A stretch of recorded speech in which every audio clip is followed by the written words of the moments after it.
Эми ушул такыбалык эмне үчүн керек? Эмне үчүн такыбалык керек десе, себеби дейт, такыбалык бул Кудай Тааладан коркуу бардык жакшы иштердин башаты болот. Булагы болот да, источниги. Жакшы иштер, мисалга мээримдүүлүк, опалуулук, чынчылдык, адилеттүүлүк, кайрым садака кылуу жана башка нерселер бардыгы эмненин натыйжасында келип пайда болот? Адамдын жүрөгүндө такыбалык, Кудай Тааладан корккон такыбалык пайда болгондо, анан адам мээримдүү боло баштайт. Ошондо адам эмне? Көп жакшы иштерди жасай баштайт. Чынчыл болот, Кудай Тааладан коркот. Мисалга бир магазин соода кылып атса, саткан буюмунда кемчилик болсо, коркот да Кудай Тааладан. Кой, мен шуну айтайын, шунда кемчилиги бар экен дейт. Бирок Кудай Тааладан коркпогон адам урдуруп коюп сатып кете берет. Сата берет. Ал коркпойт себеби. Көрүңүздөр, бардыгынын жакшы иштердин булагы эмне экен? Такыбалык. Такыбалык Кудай Тааладан коркуудан келип чыгат.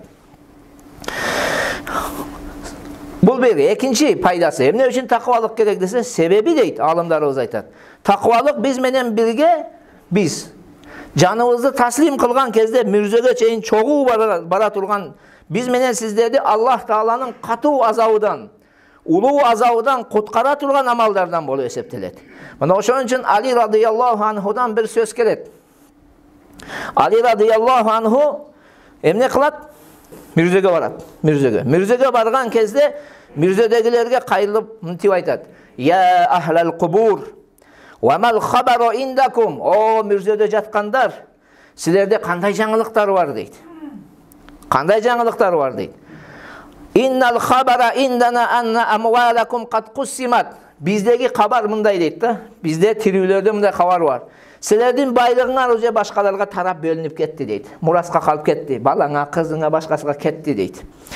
"Ва анна буютакум кад сукинат." Силердин үйүңөргө уже башка адамдар жашап атат дейт. Сен өзүң эмес, ким жашап атат? Башка бирөө жашап атат дейт. "Ва анна заужатикум кад зуввижат." Силердин өмүр жолдошторуңар эмне болду? Башка кишилерге турмушка чыгып кетти дейт. Деп ушул сөздү айтып Али радыйаллаху анху ыйлайт. Катуу ыйлап туруп, андан кийин мынтип бир сөзү бар.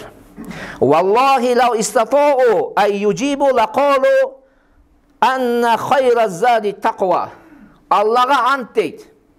Эгерде ушулар азыр менин суроома, силерде кандай жаңылык бар деп, эмне кабар бар деп сурагандыга жооп берүүгө алдары жеткенде дейт, булар мынтип айтмак дейт. Эң жакшы камдануу бул такыбалык деп жооп бермек дейт. Карасаңыз, мүрзөдөгүлөр эгерде тил кирип жооп бере алганда эмне деп жооп бермек экен?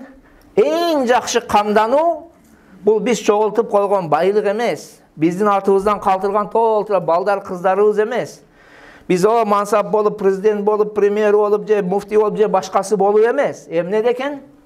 Эң жакшы камдануу бул такыбачылык дейт. Грамоталарды сиз сертификаттарды толтуруп койсоңуз да пайдасы жок. Айталы түрдүү сертификаттарды алып койдуңуз.